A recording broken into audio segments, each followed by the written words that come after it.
오늘 우리는 부활절을 맞이해서 고린도 교회 안에 벌어졌던 일들을 한번 살펴보려고 합니다. 고린도 교회는 바울이 2차 전도 여행을 하던 중에 개척한 교회입니다. 바울은 이곳에서 1년 6개월 정도 사역했습니다. 함께 사역한 사람 가운데 브리스길라와 아굴라가 있고요.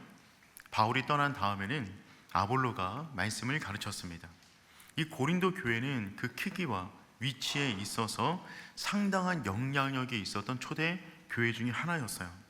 그런데 잘 성장하다가 10년이 채 안 돼서 그 안에 여러 가지 많은 문제들이 올라왔습니다. 거짓 선생들의 가르침이 있었어요. 성도들은 미성숙했습니다. 교회 안에 다양한 파당이 만들어졌어요. 나는 바울파다, 나는 아볼로파다, 나는 게바파다. 또한 교회가 세속화되었습니다. 성적인 문제가 벌어졌어요. 교회 안에 다툼이 끊이지 않았습니다. 성도 간에 서로 고소하는 일들이 벌어졌습니다. 예배는 질서를 잃었어요. 성찬과 은사가 마음대로 행해졌습니다. 고린도 교회 가운데 닥쳐온 이 위기, 어떻게 그것을 극복할 수 있을까요? 어떻게 하면 우리는 교회 가운데 주어지는 그 위기, 특별히 성도들의 삶 가운데 벌어지는 다양한 삶의 아픔과 위기들을 우리가 어떻게 극복할 수가 있을까요? 고린도 전서는 그와 같은 고민 가운데 쓰여진 성경책입니다. 바울은 에베소에 있으면서 고린도 교회를 향한 사랑하는 마음을 담아 성령의 인도하심을 따라 오늘 본문을 기록해 놓았습니다. 그리고 성경이 말하는 교회 가운데 주어진 모든 문제를 극복할 수 있는 유일한 방법은 무엇이냐면 부활의 믿음으로 다시금 돌아가는 것이었습니다. 교회가 힘을 잃고 생명력을 잃어버린 데는 여러 가지 많은 이유가 있겠지만 가장 중요한 이유는 근원적인 믿음에서 흔들림이 왔기 때문에 그렇습니다. 그것은 부활에 대한 믿음이 흔들리고 있는 것이죠. 오늘날도 마찬가지입니다. 교회 안에 문제가 생겼다면 성도의 신앙 가운데 삶의 활력을 잃어버리고 복음의 건세와 능력을 잃어버렸다면 여러 가지 많은 문제가 있겠지만 가장 근본적인 문제는 무엇이냐면 과연 내가 부활의 신앙, 그 활력이 내 안에 살아나고 있는가, 그 부분을 점검해 봐야만 합니다. 사랑하는 성도 여러분, 여러분 진짜 부활을 믿습니까? 그 부활을 믿을 수 있기를 축복해요. 현대 사회에도 예수님을 믿는다라고 말은 하지만 부활을 진짜 그대로 믿는 사람은 많지 않습니다. 존 스토트 목사님께서 쓰신 그리스도의 십자가라는 책이 있어요. 이 책 가운데 초대교회 가운데 벌어졌던 부활을 부정하는 사람들에 대한 종류를 정리해 놓았습니다. 4가지 정도 되는데 그 첫 번째는 무엇이냐면 다른 무덤을 찾아갔다는 거예요. 안식구 첫날에 여인들이 예수님의 무덤가를 찾아갔는데 그만 정신이 없어서 남의 무덤 찾아갔답니다. 근데 그 무덤이 비어 있었답니다. 부활한 줄 알고 부활의 소식을 전했대요. 성경이 코미디도 아니고 베드로와 요한이 이후에 그 무덤을 또 찾아갔는데 그들 역시 잘못 찾아갈 리는 없잖아요. 그러니 이 말은 말이 안 되는 말입니다. 두 번째 설이 있어요. 예수님께서 죽으신 것이 아니라 기절하셨다. 십자가상에서 기절하셨는데 죽은 줄 알고 동굴 안에 넣었다는 것입니다. 이 말이 또한 말이 안 되는 것이 로마 군사들이 예수님의 죽음을 확인하고자 창으로 옆구리를 찔렀습니다. 그때 나왔던 것이 피와 물이 나왔어요. 물이 나왔다는 말은 무슨 말이냐면 심장과 폐가 파열되어 나왔던 심낭액, 그 심낭액이 나왔다는 말입니다. 그리고 완전히 죽은 상태를 가리키는 것이죠. 세 번째 이런 이야기도 있습니다. 도난당했다. 누군가가 예수님의 시체를 훔쳐갔다는 것입니다. 시체와 함께 묻었던 보물이 있다 그러면 보물을 훔쳐가는지 모르겠지만 시체를 가져다가 뭐 했습니까? 이 말도 말이 안 되는 겁니다. 네 번째, 제자들이 시체를 감춰놓고 부활했다고 하는 거짓 소문을 퍼뜨렸다는 것입니다. 그러니까 제자들은 부활에 대한 거짓 소문을 퍼뜨리고 본인들이 믿었다는 거예요.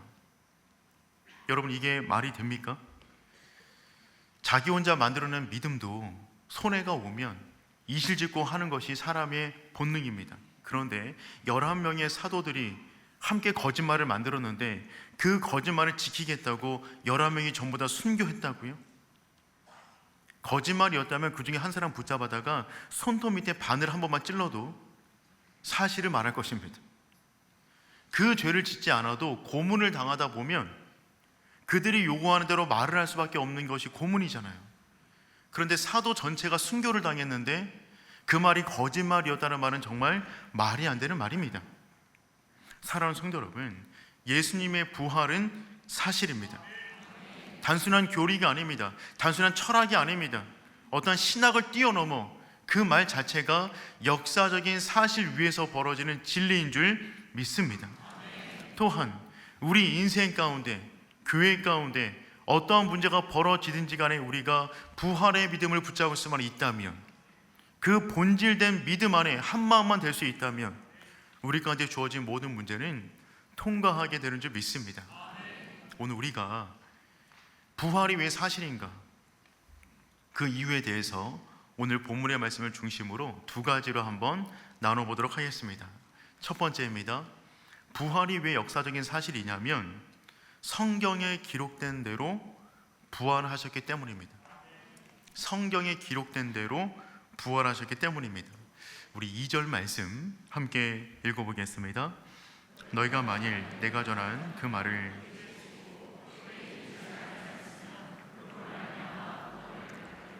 아멘. 내가 전한 그 말을 굳게 지키고. 그가 전한 말은 무엇이었냐면 부활에 대한 진리였어요. 그 말을 굳게 지키고 헛되이 믿지 아니하면, 헛되이라고 하는 말은 근거 없이, 헛수고로 라고 하는 의미가 됩니다.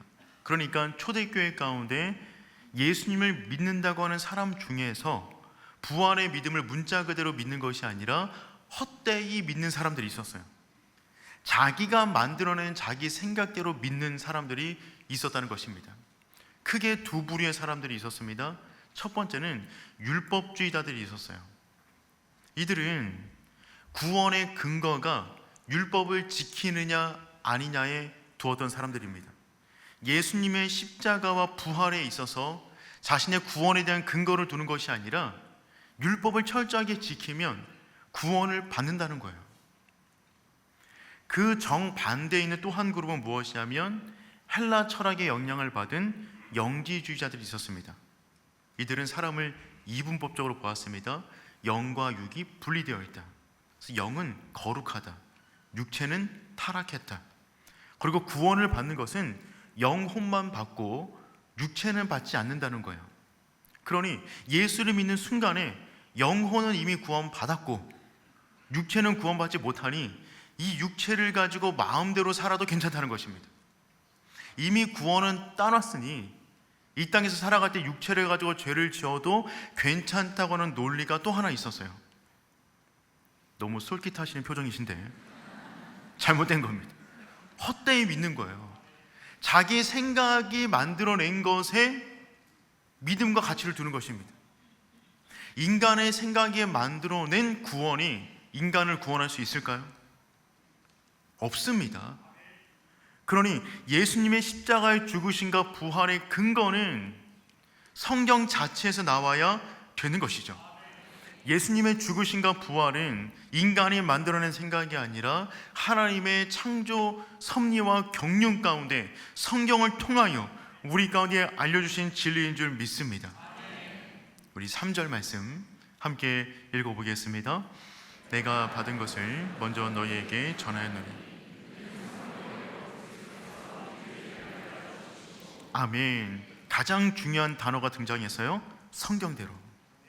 예수님께서 죽으심의 근거가 성경에 있어야만 합니다. 주님은 성경대로 십자가를 지고 죽으셨어요. 만약에 주님께서 단순히 십자가를 지셨다는 것에서 끝난다면 예수님은 우리의 구원자가 될 수 없습니다. 예수님이 돌아가실 때도 양옆에 십자가를 짊어졌던 두 명의 강도가 있었어요. 또한 요세푸스라고 하는 학자에 의하면 이 당시 유대 독립 항정 때 십자가에 달려 죽은 사람이 하루에 500명씩 있었답니다. 그래서 그 당시 예루살렘 도시 가운데 더 이상 십자가를 박을 만한 공간이 없었대요. 또한 십자가를 만들 만한 나무도 없었다고 합니다. 그 많은 사람들이 십자가에 달려 죽었지만 그들이 우리의 구원자가 되는 것은 아닙니다. 핵심은 이것입니다. 성경대로 죽으셨는가? 성경대로 오셨는가? 근데 예수 그리스도는 어떤 분이시냐면 성경에서 예언한 바로 그 그리스도가 되시는 것이며, 그분은 이 땅 가운데 오셔서 성경에서 요구하는 모든 것을 충족하사 우리를 위하여 십자가를 지셨다는 것입니다.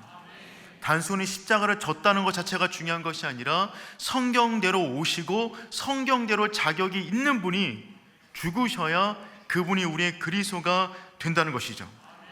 사랑하는 성도 여러분, 이 믿음이 우리 가운데 있기를 축복합니다. 주님께서는 성경대로 우리를 위하여 십자가를 지셨어요. 그런데 여기서 끝난다면 그 십자가의 능력이 또한 우리와는 상관이 없습니다. 만약에 주님께서 죽음으로 끝났다면 그 십자가의 효력은 우리 가운데 발생하지가 않아요. 그분이 부활하셔야 십자가의 능력과 은혜가 우리 가운데 부어지는 것입니다. 누군가 우리를 대신해서 죽을 수도 있어요. 그런 사람 집안에 한 명씩 있으시잖아요. 있기를 축복합니다. 누군가 우리 위해서 죽을 수 있어요. 감사하죠. 감동받죠. 근데 거기서 끝나는 겁니다. 우리를 위하여 부활하셔야 그 죽음이 영광스러운 죽음이 되는 것이죠. 우리 4절 말씀 읽어보겠습니다. 장사 지낸 바 되셨다가 성경대로 사흘 만에 다시 살아나사. 아멘. 다시 한번 등장하고 있죠. 성경대로 사흘 만에 다시 살아나사. 예수님은 성경대로 죽으셨고 성경대로 부활하셨어요. 그분이 살아나셨기 때문에 그분의 부활의 능력이 우리의 영광이 되는 줄 믿습니다.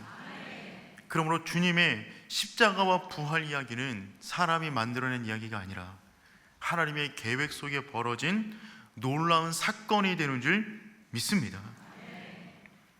그 부활이 우리 거예요. 근데 만약에 주님의 부활이 없다면, 그냥 십자가의 죽으심으로 끝났다면 어떤 일이 벌어질까요? 고린도전서 15장에서는 세 가지 비참한 일이 벌어진다고 정리해 놓았습니다. 첫 번째는 이와 같습니다. 부활이 없다면 믿는 것이 헛것입니다. 우리 14절 말씀 읽어보겠습니다. 그리스도께서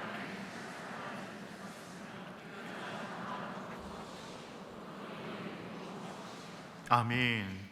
그리스도께서 많이 부활하지 못하셨다면 우리가 전파하고 믿는 것 헛것이 됩니다.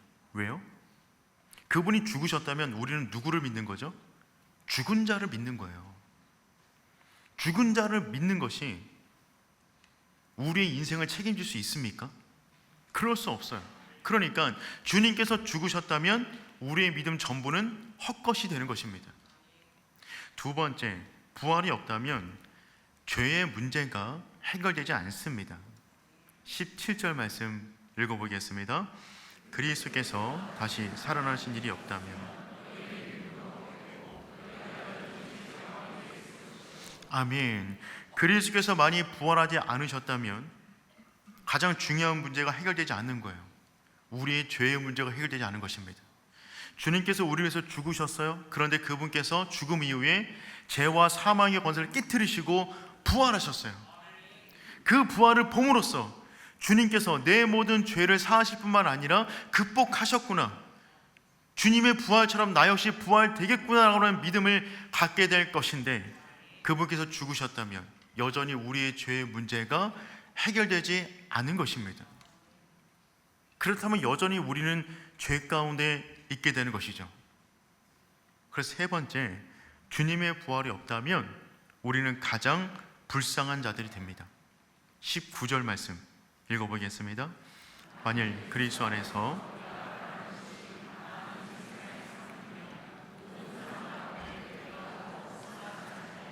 아멘. 여러분, 그렇죠?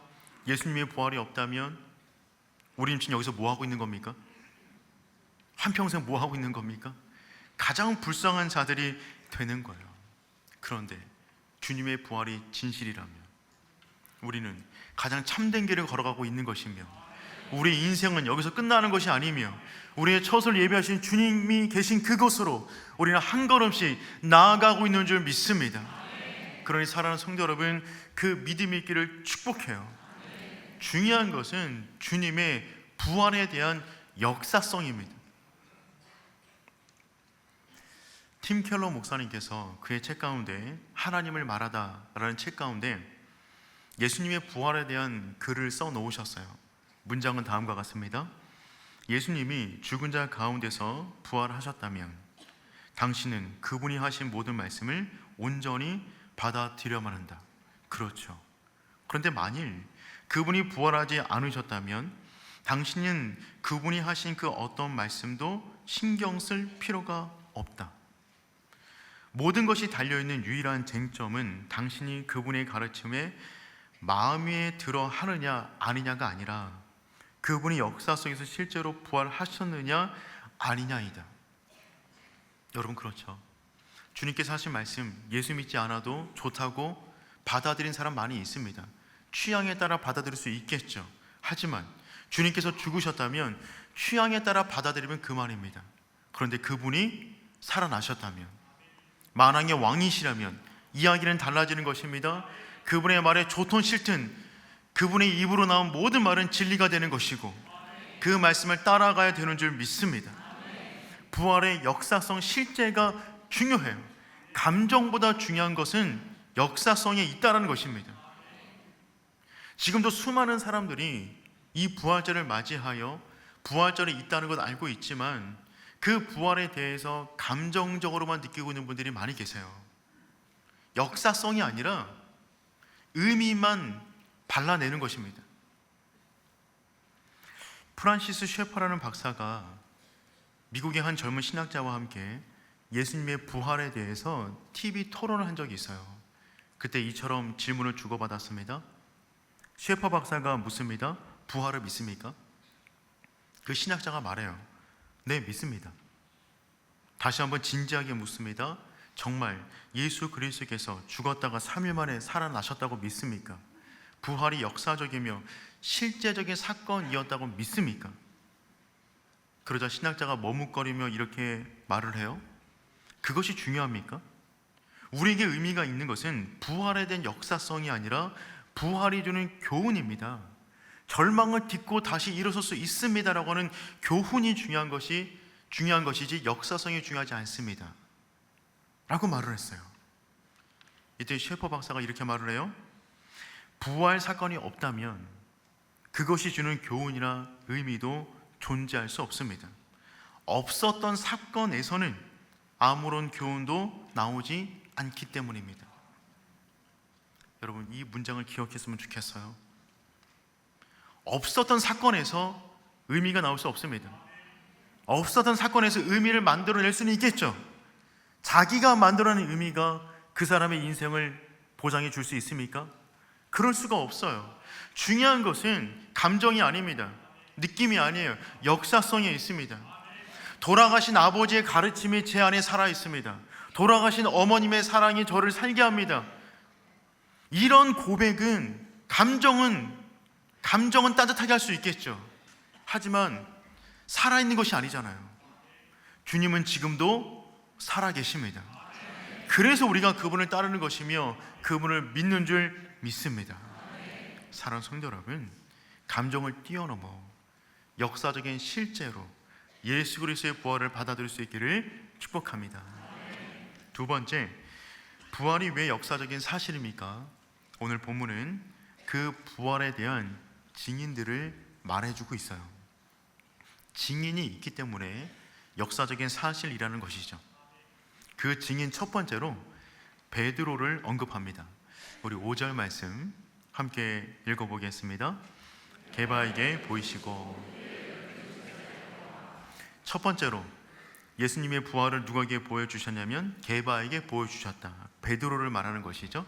그 다음에 12 제자에게 보여주셨다는 것입니다.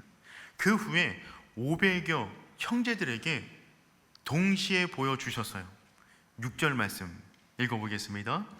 그 후에 500여 형제에게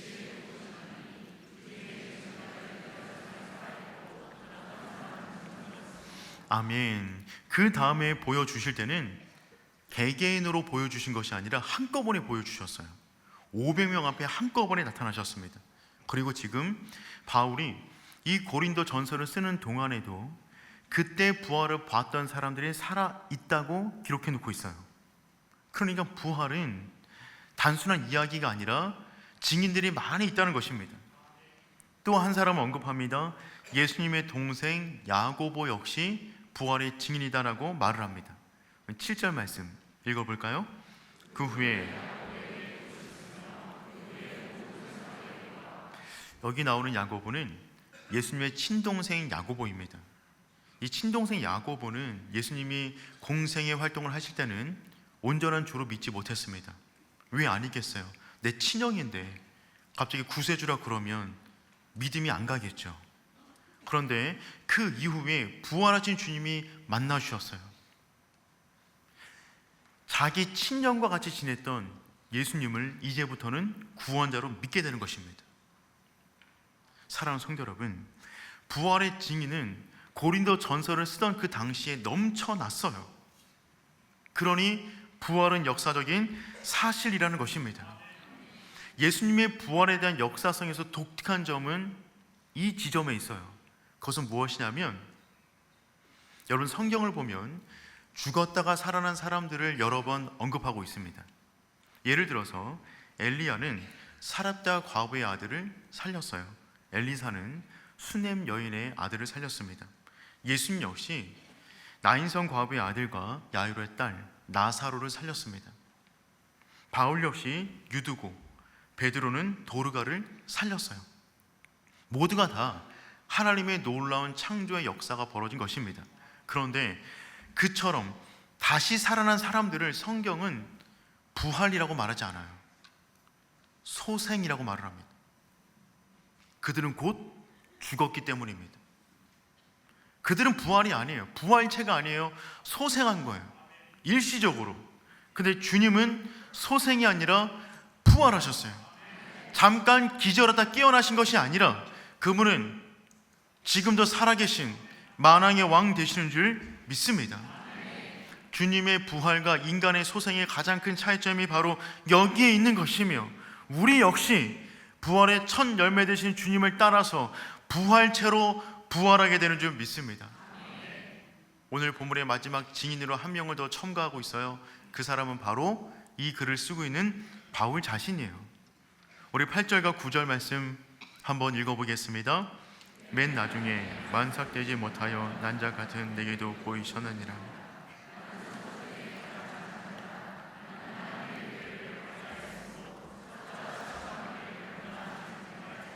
아멘. 여러분, 바울은 누구입니까? 그는 부활을 믿는 사람들을 잡아다 죽이는 사람이었어요. 그는 예수님의 죽음에 대해서는 역사적으로 알고 있었습니다. 그런데 예수님의 부활을 말하는 사람들에 대해서 이해할 수가 없었어요. 기존의 교회를 흔든다고 여겼습니다. 그래서 부활을 말하는 자들을 죽이기 위하여 다메섹으로 달려가고 있었어요. 달려가던 중에 빛 가운데로 임하신 예수 그리스도를 만나게 됩니다. 그 순간에 자기가 알던 모든 세상이 무너져 버렸어요. 예수 그리스도가 진짜 성경대로 말했던 구약에 예언된 메시아가 맞으며, 그분은 성경에서 말하고 있는 부활을 이루셨구나. 그의 세상이 완전히 뒤집어지는 것이죠. 부활하신 예수 그리스도를 만나자 그의 인생의 방향이 뒤바뀌기 시작합니다. 부활을 믿는 사람을 잡아 죽이던 자가 부활을 전하다가 순교하게 되는 것이죠. 그 당시 바울을 봤던 모든 사람들은 예수님이 진짜 살아계시는구나 는 것을 느낄 수밖에 없었어요. 바울 같은 사람도 주님을 만나자 변화되었다는 것입니다. 또한 바울 같은 사람 가운데 우리도 포함되지 않습니까? 우리 역시 동일한 빛이신 예수 그리스도를 만나 이 자리, 부활의 확신을 가지고 예배하고 있는 줄 믿습니다. 그 믿음이 시간이 흘러갈수록 더욱더 깊어지고 뜨거워졌으면 좋겠어요. 하루의 시간이 흘러갈수록 주님을 만날 그 시간이 하루 더 가까워졌구나 라고 하는 부활에 대한 믿음이 더욱더 뜨거워지는 그 성도는 이 땅 가운데 어떤 일을 만나든지 간에 잠시 흔들릴 수는 있겠지만 그의 영혼은 날마다 안전하게 되는 줄 믿습니다. 우리가 성경에 있는 모든 내용을 다 믿지만 특별히 두 가지 부분에 대해서 믿음이 있다면 우리의 신앙은 절대로 흔들리지 않습니다. 그 첫 번째 믿음은 무엇이냐면 창세기 1장 1절에 기록되어져 있는 천지 창조에 대한 믿음입니다. 하나님이 온 세상을 만드셨어요. 이거 믿으면 나머지 믿지 못할 일이 없습니다. 그분께서 홍해를 가르셨어요. 그분께서 만나와 메추라기를 먹이셨습니다. 그분께서 처녀에게서 예수가 나오게 하셨어요. 믿지 못할 일이 없는 것이죠. 이 사실을 믿을 수 있기를 축복해요. 두 번째 믿음은 무엇이냐면 신약 성경 가운데 반복적으로 말하고 있는 예수님의 십자가와 부활입니다. 십자가와 부활을 믿는다면 이 땅을 살아가는 동안의 믿음뿐만 아니라 이 땅 넘어서의 믿음까지 우리 가운데 주어지는 줄 믿습니다. 그 부활의 믿음이 있다면 우리는 이 땅이 전부가 아니라 이 땅은 연습이며 그림자이고 안개이고 진짜 삶이 우리를 기다리고 있다. 주님께서 우리의 처소를 예비해 두셨다. 그 믿음이 있다면 우리는 이 땅 가운데 어떤 일을 만나든지 간에 능히 통과할 수가 있습니다. 그런데 이 땅이 전부라고 여긴다면 이 땅의 것 조금 흔들릴 때, 이 땅의 것 조금 빼앗길 때 우린 무너지게 되는 것이죠. 그러니 사랑하는 성도 여러분, 부활의 주님 그 손 붙잡고 날마다 주께로 한 걸음씩 더 가까이 나아가는 우리 모두가 될 수 있기를 축복합니다. 찰스 스펀저 목사님은 설교 중에 다음과 같은 말씀을 남기셨어요. 누가 나더러 황금 면류관을 쓰고 한 나라의 제왕이 되라고 말한다면 나는 그에게 이렇게 대답하겠습니다. 그렇게 사소한 일을 위하여 애쓸 시간이 없다고 말합니다. 한 나라를 다스리는 왕이 되기보다 만왕의 왕이신 예수 그리스도를 전하는 노예가 되겠습니다. 그는 진짜 부활을 믿는 사람이었어요. 그래서 이 땅이 안개처럼 사라질 것에 마음 두지 않았습니다. 이 땅의 모든 것이 하찮다는 말이 아니에요. 그런데 예수 그리스도의 십자가와 부활을 진짜 믿는 사람이라면 이 땅의 것을 취할 수는 있겠지만 마음을 주진 않습니다. 온 마음을 그리스도께 바치고 그 나라를 소망하는 마음으로 살아가게 되는 것이죠. 이번 한 주간에 이승장 목사님의 부활이 있게라는 책을 읽었어요. 그 책을 읽는 동안에 마음이 따뜻해지는 것을 저는 느꼈습니다. 그 내용 가운데 다음과 같은 내용이 들어갑니다. 목사님께서 사랑하는 사모님을 만나셔서 아이를 낳았습니다. 그 아이의 이름을 한나라고 지었다고 합니다. 이 한나는 목사님의 가정 가운데 꿈이자 행복이었어요. 그런데 1977년 4월 6일 고난주간에 8년 2개월 만에 세상살이를 마치고 한나는 하나님께로 갔습니다. 목사님은 딸과 마지막 인사도 제대로 못 나눴다고 합니다. 딸 아이는 입에 호수를 끼고 있었어요. 목사님이 말했습니다. 한나야, 건강해져서 만나자. 그렇게 한나가 수술실로 들어갔고 그게 마지막 인사였다고 합니다. 딸을 잃은 다음에 목사님 부부는 마음이 흔들렸어요. 설교할 때마다 십자가와 부활을 말할 수밖에 없는데 그때마다 설교를 했지만 집에 돌아오게 되면 실존적인 어려움이 다가온 것이죠. 딸의 상실로 인한 헛헛함, 자책, 무기력, 의욕 상실, 원망의 마음들이 올라왔어요. 무엇보다 태어날 때부터 심장병이 있었기 때문에 그 병을 하나님이 주신 것이 아닌가라고 하는 원망의 마음도 있었다고 합니다. 그렇게 목사님 부부는 어두운 시간을 통과하고 있습니다. 그러던 어느 날 함께 가정 예배를 드리던 가운데 고린도전서 15장 오늘 본문의 말씀을 두 분이 함께 읽어 내려갔어요. 읽어 내려가는 동안에 하나님의 큰 위로와 은혜를 경험하게 되었던 것입니다. 함께 끌어안고 꺼이꺼이 하면서 통곡하셨대요. 그 책 가운데 이렇게 기록이 되어져 있더라고요. 진정한 위로, 치유, 회복, 소망을 경험했습니다. 부활이여 생명이신 그분은 최선의 노력으로 이겨내라고 매몰차게 내버려 두지 않았습니다. 넘어지면 일으켜 주시고, 지치면 쉬게 하시고, 상처에서 진물이 나면 친히 싸매어 치유해 주시고, 푸른 풀밭과 잔잔한 물가로 인도해 주셨습니다. 마침내 내 잔이 넘치나이다라고 고백하게 하셨습니다. 고린도전서 15장의 복음의 진리가 우리를 살려낸 것입니다.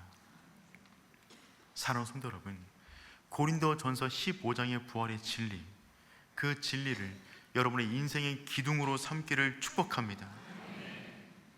주님께서 부활하셨어요. 우리를 위하여 처소를 예비해 주셨습니다. 그 본향을 향하여 날마다 걸어가는 것입니다. 그러할 때 그 걸음은 기쁜 걸음이 되는 것이죠. 살아가는 그 주님을 만나러 가는 걸음이 되는 것입니다. 우리 인생의 마지막 그 호흡이 닿는 그 순간까지도 이 부활의 믿음을 붙잡고 다시금 눈을 떴을 때 주님 품 안에서 안식을 누릴 수 있는 우리 모두가 될 수 있기를 축복합니다. 제가 한번 기도하겠습니다. 사랑하는 하나님 아버지, 오늘 우리에게 다시 한번 부활의 복음을 들려주시니 감사합니다. 우리 가운데 부활의 믿음이 더욱더 뜨거워지게 하여 주시옵소서. 헛된 믿음이 아니라 성경대로 죽으시고 부활하신 주님을 붙잡습니다. 살아가는 모든 날 동안의 부활의 신앙으로 우리 가운데 주어지는 모든 절망과 상처를 극복해 나갈 수 있도록 인도하여 주시옵소서. 이제 그 사랑에 감사하여 성찬을 진행합니다.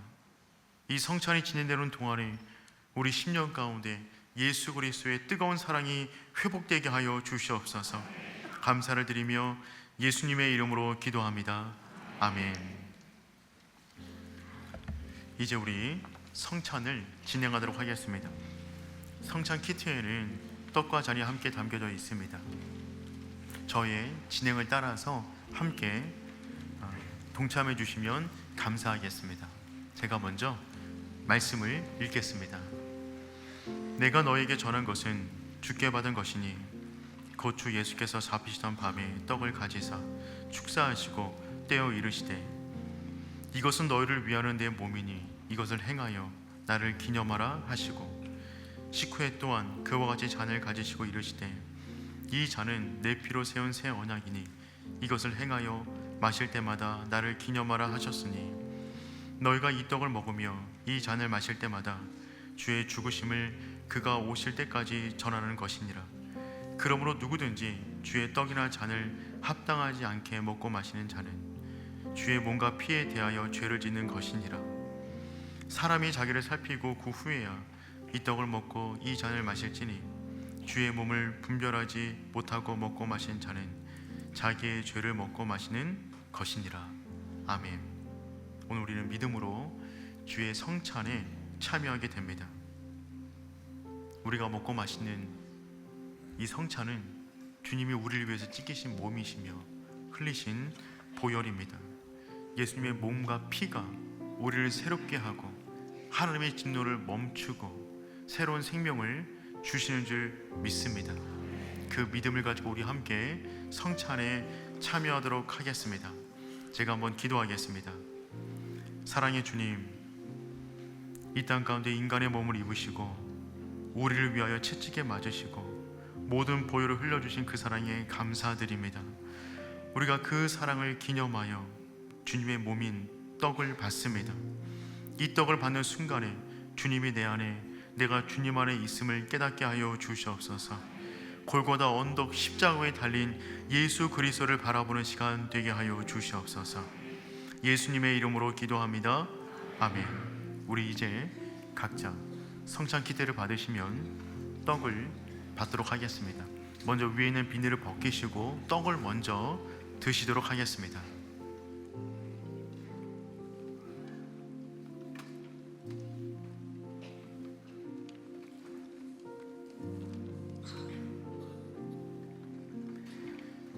진실로 진실로 너희에게 이르노니 믿는 자는 영생을 가졌나니 내가 곧 생명의 떡이니라. 너희 조상들은 광야에서 만나를 먹어서도 죽었거니와 이는 하늘에서 내려오는 떡이니 사람으로 하여금 먹고 죽지 아니하게 하는 것이니라. 나는 하늘에서 내려온 살아있는 떡이니 사람이 이 떡을 먹으면 영생하리라. 내가 줄 떡은 곧 세상의 생명을 위한 내 살이니라 하시니라. 아직 떡을 받지 못하신 분들은 손을 들어 표해 주시면 감사하겠습니다. 예수께서 이르시되 내가 진실로 진실로 너에게 이르노니 인자의 살을 먹지 아니하고 인자의 피를 마시지 아니하면 너희 속에 생명이 없느니라. 내 살을 먹고 내 피를 마시는 자는 영생을 가졌고 마지막 날에 내가 그를 다시 살리리니 내 살은 참된 양식이요 내 피는 참된 음료로다.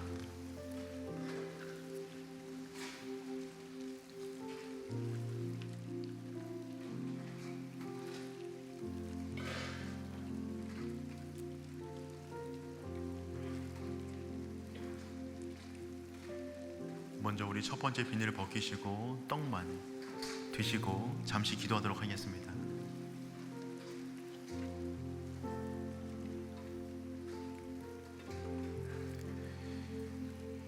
이제 우리 잔을 들도록 할 텐데 제가 기도한 후에 다 같이 함께 잔을 받도록 하겠습니다.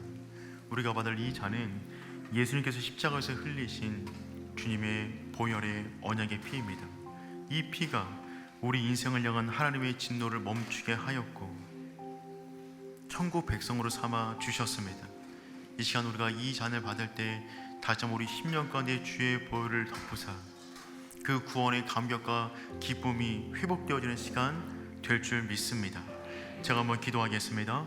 사랑의 주님, 주님께서 우리의 모든 죄악을 담당하시고 십자가 위에서 모든 피를 흘리신 그 보혈을 우리가 지금 받습니다.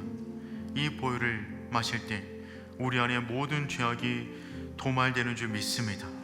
그 믿음을 가지고 이 피를 받을 때마다 하나님, 우리 안에 모든 두려움이 사라지게 하여 주시옵소서. 의심의 먹구름 거치게 하여 주시옵소서. 주의 나라를 바라보는 시간 되게 하여 주시옵소서. 예수님의 이름으로 기도합니다. 아멘. 이제 우리 기도하시고 믿음으로 잔을 받도록 하겠습니다. 그가 찔림은 우리의 허물 때문이요 그가 상함은 우리의 죄악 때문이라. 그가 징계를 받음으로 우리는 평화를 누리고 그가 채찍에 맞음으로 우리는 나음을 받았도다. 우리는 다 양 같아서 그릇 행하여 각기 제 길로 갔거늘 여호와께서는 우리 모두의 죄악을 그에게 담당시키셨도다. 아멘. 제가 한번 기도하겠습니다. 하나님 감사합니다. 주의 보혈의 능력이 있음을 믿습니다. 하나님, 우리가 오늘 그 믿음을 가지고 주의 몸과 주의 피를 영혼 가운데 채웠습니다.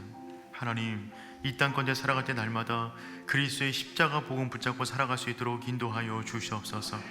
십자가의 복음 너머에 부활의 믿음이 우리 가운데 역사적으로 일어난 믿음으로 받아들여지길 원합니다. 그래서 하나님, 주님 안에서 모든 두려움이 사라지게 도와주시고 오직 우리가 살아가는 모든 날이 주님께로 가까워지는 날들이 되게 하여 주시옵소서. 그렇게 한 주간을 살아가는 동안에 부활의 영광과 기쁨이 충만한 한 주가 되게 하여 주시옵소서. 이제는 우리 주 예수 그리스도의 은혜와 하나님 아버지의 다함이 없는 사랑하심과 성령님의 인도 보호하심의 은혜가 부활의 믿음을 가지고 한 주간 믿음의 인생을 살기를 다짐하는 주의 백성 머리 위에 이제로부터 영원까지 항상 함께 하시길 축원하옵나이다. 아멘.